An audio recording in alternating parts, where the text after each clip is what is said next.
ہیں، ہماری اتنی مہارت نہیں ہے کہ ہم قرآن حدیث سے ڈائریکٹ مسئلہ نکالیں، انہوں نے جو مسئلہ نکالا ہوگا ہمیں اس پر اعتماد ہے۔ یہ کہلاتا ہے تقلید۔ کسی امام کے قول پر اعتبار اور اعتماد کرتے ہوئے اس کی بات مان لینا کہ انہوں نے قرآن حدیث سے مسئلے نکال کر ہمیں سکھائے ہیں، یہ تقلید کہلاتا ہے۔ یہ شرعی معاملات میں بھی ہوتی ہے اور دنیاوی معاملات میں بھی ہوتی ہے۔ تو ہم انجینئرز کی تقلید کرتے ہیں انجینئرنگ کے معاملات میں، لائرز کی تقلید کرتے ہیں قانونی معاملات میں، ڈاکٹرز کی تقلید کرتے ہیں، اکاؤنٹنٹس کی تقلید کرتے ہیں۔ دنیا میں ہر کسی ماہر کی ہم تقلید کر رہے ہوتے ہیں، کسی کو بھی اس میں پریشانی نہیں ہوتی۔ وہاں پہ کوئی نہیں کہتا کہ تم بھائی خود پڑھ لو نا، خود پڑھ کے مسئلے نکالو، تم کیوں کسی انجینئر کی نقشے کو فالو کر رہے ہو؟ نہیں، وہ تقلیدیں ہم کر رہے ہوتے ہیں۔ تو دینی معاملے میں بھی ہم اتنے اہل نہیں ہیں۔ اول تو ہمیں عربی آتی نہیں ہے، تو ہم اتنے اہل نہیں ہیں کہ قرآن کی 6666 آیتیں اور اوورال ساری حدیثیں، تقریباً 1,00,000+ حدیثیں، ان کا نچوڑ نکال کے کوئی جائز ناجائز کا مسئلہ نکالیں۔ ہمارے اندر یہ صلاحیت ہے نہیں۔ جو عربی اللسان ہے، جس نے ساری زندگی عربی بولی ہے، اس میں یہ صلاحیت نہیں ہے کہ قرآن حدیث سے ڈائریکٹ مسئلے نکال سکے، ٹھیک ہے؟ تو ہمیں لازم ہے کہ ہم کسی دینی ماہر کے قدموں سے وابستہ ہو جائیں، اور انہوں نے جو قرآن حدیث کی تشریح ہمیں کر کے دی ہے نا، اس کو ہم فالو کریں، ٹھیک ہے؟ تو ہمیں 4 ائمہ نظر آتے ہیں: امام ابو حنیفہ، امام شافعی، امام مالک اور امام احمد بن حنبل۔ امت کا اس بات پر اجماع ہے کہ یہ 4 ائمہ جو ہیں ائمہ مجتہدین ہیں۔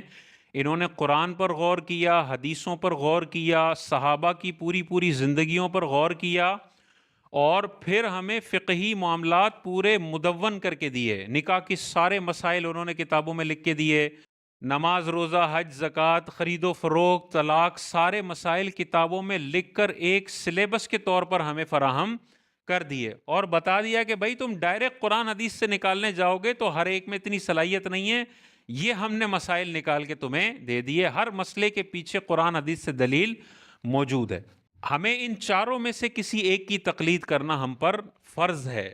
اگر آپ نہیں کرتے ہیں اور براہ راست قرآن حدیث سے مسئلے نکالنے کی کوشش کرتے ہیں، تو آپ بخاری میں دیکھیں گے حدیث نمبر 30 کہہ رہی ہے یہ کام کرنا جائز، حدیث نمبر 330 کہے گی یہ کام کرنا ناجائز۔ جیسے عدت کے معاملے میں ہے، وفات کی عدت قرآن میں 1 سال بھی لکھی ہوئی ہے اور 4 مہینے 10 دن بھی لکھی ہوئی ہے۔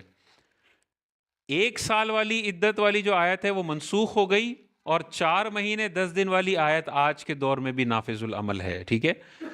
تو یہ علماء نے فیصلہ کرنا ہے کس آیت کا کیا مطلب ہے حدیث کی روشنی میں اور صحابہ کی زندگی کی روشنی میں، اور اس کا پھر نچوڑ نکال کے ہمیں علماء فراہم کریں گے۔ ہم میں صلاحیت نہیں ہے کہ ہم ڈائریکٹ کر سکیں۔ جو یہ کہتے ہیں نا کہ ان کی آپ ڈائریکٹ نہ کریں، آپ ڈائریکٹ امام الانبیاء کو فالو کریں، یہ بولنے میں تو بڑا اچھا لگتا ہے کہ امام اعظم ابو حنیفہ کی کیوں تقلید کرتے ہو، تم ڈائریکٹ نبی کو فالو کرو۔ تو ہم کہتے ہیں بھائی امام اعظم ابو حنیفہ کی تقلید کا مطلب یہ ہے کہ انہوں نے قرآن حدیث میں غور و فکر کر کے مسائل نکالے ہیں۔ ہم اگر امام اعظم ابو حنیفہ کو چھوڑ کے ڈائریکٹ حدیث کو فالو کرنا، ڈائریکٹ امام الانبیاء کو فالو کرنا شروع کر دیں، اس کا مطلب آپ یہ کہہ رہے ہو کہ لاکھوں حدیثوں سے ہر بندہ خود نکالے مسئلہ، کب سجدہ سہو ہوگا، کب سجدہ سہو نہیں ہوگا، کب طلاق ہوگی، کب نکاح ہوگا، کب نکاح نہیں ہوگا۔ عام بندہ کر ہی نہیں سکتا یہ کام۔ 50 سال کی تعلیم اگر ہونا، اس کے بعد بھی بندہ کمزور محسوس کرتا ہے اپنے آپ کو، اتنا علم کا خزانہ ہے۔ تو امام الانبیاء کو ہی فالو کرنا ہے، لیکن ان کی ساری زندگی کو جو سمجھایا ہے ہمیں، وہ امام اعظم ابو حنیفہ نے آسان کر کے سمجھایا کہ تمہیں ڈھیروں ڈھیر حدیثیں ملیں گی۔ یہ جو میں نے مسئلہ لکھا نا کہ ثنا پہلی میں پڑھنی ہے باقی 3 میں نہیں پڑھنی، یہ ہزاروں حدیثوں کا نچوڑ ہے۔ تم ڈائریکٹ ڈھونڈنے جاؤ گے نا تو تم سر چکرا جائے گا کہ یہ مسئلہ تو مجھے سمجھ ہی نہیں آ رہا کہ ثنا کب پڑھنی ہے۔ کبھی تمہیں نظر آئے گا پہلی اور تیسری میں پڑھی، کبھی نظر آئے گا صرف پہلی میں پڑھی۔ امام اعظم جواب دیں گے سنت موقدہ اور فرض میں پہلی میں پڑھنی ہے، باقی 3 میں نہیں پڑھنی، اور غیر موقدہ میں پہلی اور تیسری میں ثنا پڑھنی ہے۔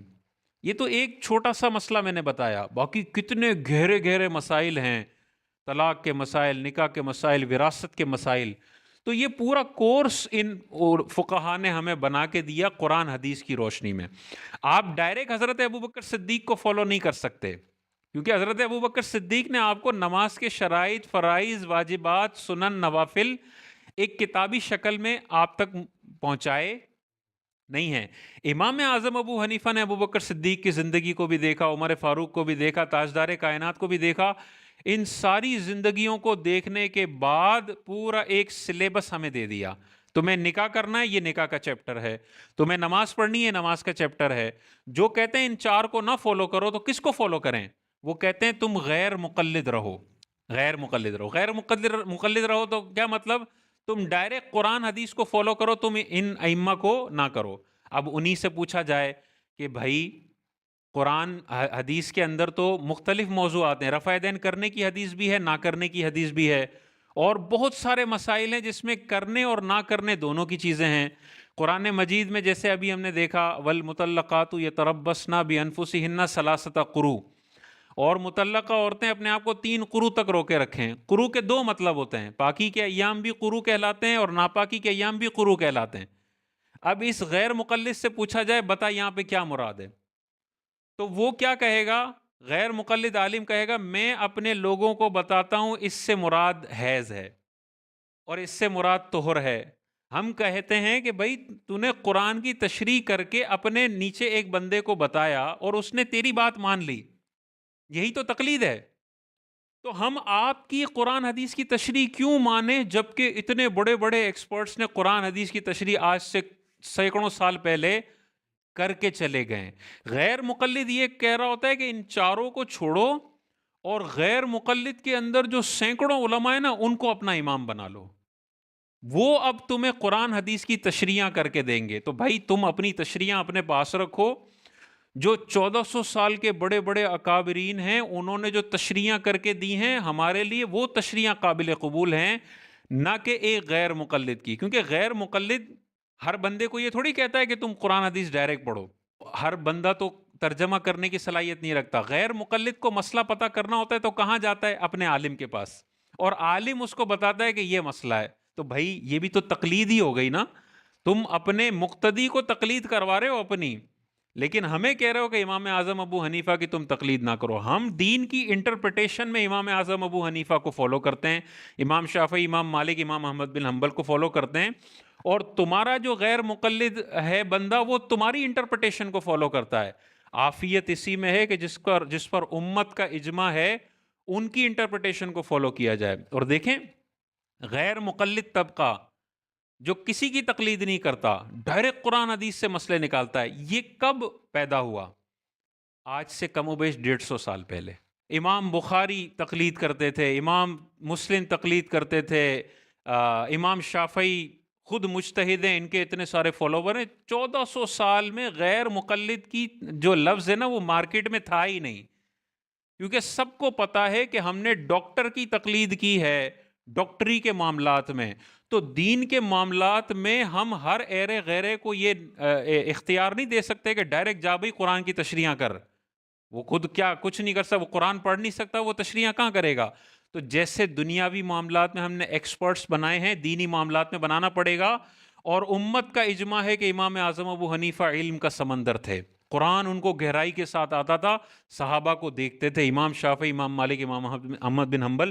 تو آج کے غیر مقلد عالم کی تقلید کرنے سے کروڑ گنا بہتر ہے اتنے بڑے بڑے علماء کی تقلید کر لی جائے. پھر یہ کہتے ہیں بھائی صحابہ نے کس کی تقلید کی ہے؟ امام اعظم ابو حنیفہ سے پہلے لوگ کس کی تقلید کرتے تھے؟ بھائی امام اعظم ابو حنیفہ 80 ہجری کی پیدائش ہیں، اس سے پہلے تو صحابہ کا دور تھا. صحابہ کو تو خود نبی کریم علیہ السلام نے حجت قرار دیا کہ یہ دلیل ہیں. اصحابی کالنجوم، میرے صحابہ ستاروں کی مانند ہیں، تم ان میں سے جس کی پیروی کرو گے تم ہدایت پا جاؤ گے. تو یہ تو خود سراپا ہدایت ہیں. انہوں نے تو نبی کریم علیہ السلام کو دیکھا، ان کو کسی کی تقلید کی ضرورت نہیں ہے. ان کو کوئی مسئلہ درپیش آتا نبی کریم سے پوچھ لیا کرتے تھے، ان کو کوئی مسئلہ درپیش آتا ابو بکر صدیق سے، حضرت عمر سے پوچھ لیا کرتے تھے. تقلید کی ضرورت صحابہ کے بعد والے لوگوں کو ہے. اور امام اعظم ابو حنیفہ نے صحابہ کی پوری زندگی قرآن حدیث کا نچوڑ ہمیں آسانی سے دے دیا. تو اس نچوڑ کو لینے میں ہی عافیت ہے. سارے محدثین مقلد تھے، 1400 سال سے 99.99% آبادی مقلد تھی، ہر ایک نے ان چاروں میں سے کسی ایک کی تقلید کی ہے۔ ان سے پہلے والوں کی تقلید اس لیے نہیں کی کہ انہوں نے سلیبس ہمیں بنا کے دیا ہے، ان سے پہلے اس طرح سے اسٹرکچرڈ سلیبس نہیں تھا، اور ان کو فالو کرنا حقیقت میں قرآن حدیث اور صحابہ کو ہی فالو کرنا ہے۔ انہوں نے کوئی اپنا نیا دین ایجاد نہیں کیا، انہوں نے قرآن حدیث کا ہی نچوڑ امت تک پہنچایا ہے۔